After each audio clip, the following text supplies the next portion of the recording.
Hello, welcome to Accounting Hub. I'm Professor George Scarpin, PhD in Accounting, and our topic today is determining an unknown interest rate. One additional video of time value of money.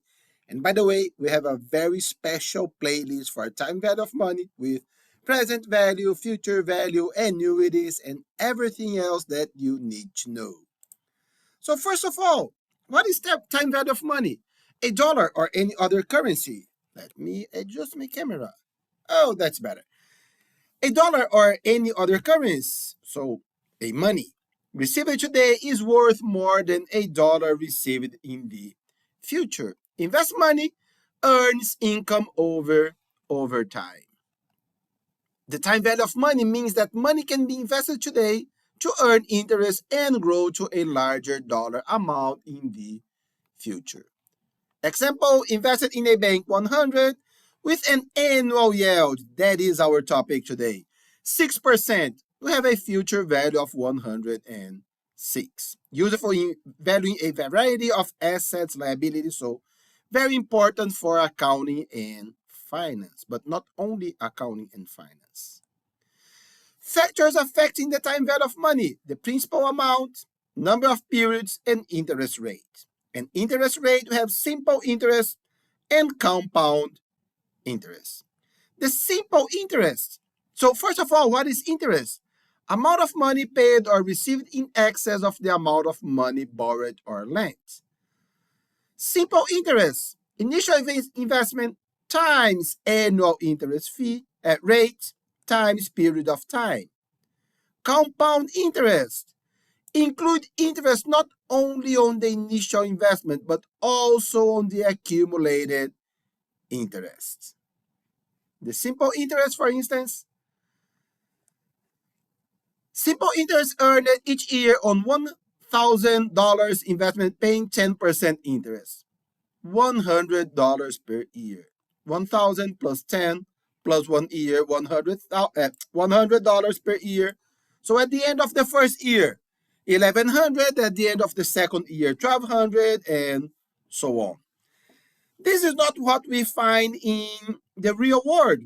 In the real world, we find the compound interest when money remains invested for multiple periods. For instance, Cindy Johnson invested $1,000 in a savings account paying 10% interest compounded annually. How much interest will she earn in each of the next 3 years? And her investment balance. So initial deposit, $1,000.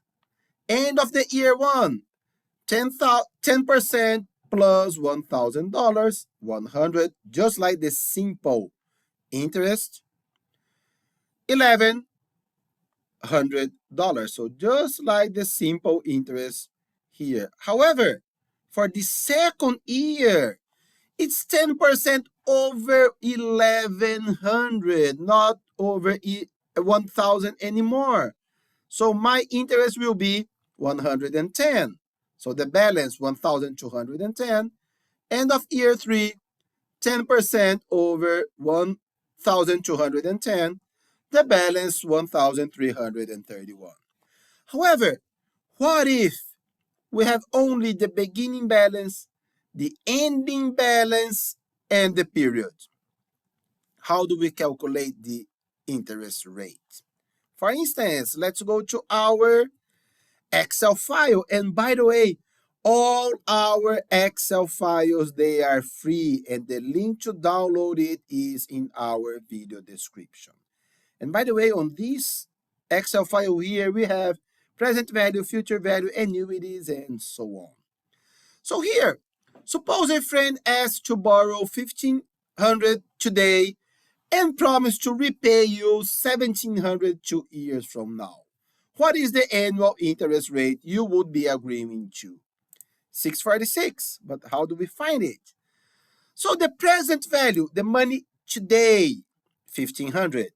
Future value, the money in 2 years, 1,700. Period 2 years. How do we find our interest rate? So the present value today, 1,500. Future value, 17. Period 2 years. How do we do that? Insert formulas, insert function. And then let's go to all. Interest rate. The name of this formula is rate. Rate over here. Number of periods, 2. PMT, here it is blank. But what a PMT is, instead of repaying me 1,700 2 years from now, this friend will pay me $800 after each year, or $800 per year. Then the $800 would be the PMT. By the way, if you have questions about it, check our video called annuities. Annuities, we talk about these payments. Okay, so check these out. Okay, let's go back here. Oh, come on. I lost. Rate. So number of periods, 2. PMT blank. PV, the money that my friend is borrowing today, B3. FV, future value. And then it will be num. What is our mistake? Our mistake is one is inflow of cash. The other one is outflow of cash. So the inflow, so PV and FV, they will always have the opposite sign, because one is inflow of cash, the other one is outflow of cash. It doesn't matter which one will be the positive one, which one will be the negative one. Usually, present value is the positive one, future value is the negative one. 6.46.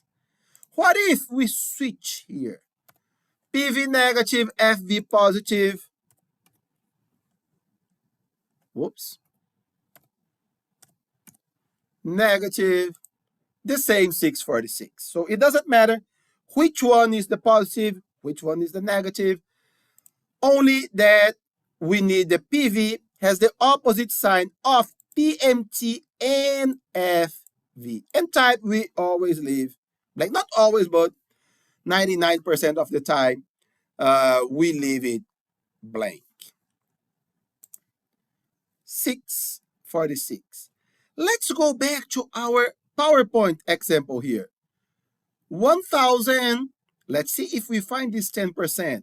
At the end of year 3, 1,331. So the present value, 1,000. Oh, sorry, 1,000. Future value, 1,331. 3 years, 10%. So it matches with our PowerPoint here. Cool, huh? I know. Guys, before we finish it, subscribe to our channel. It's very important to us. And you will be the first one to know when a new video arrives. And questions or comments, leave it here or email me at jscarping@gmail.com. Have a very nice day and God bless you.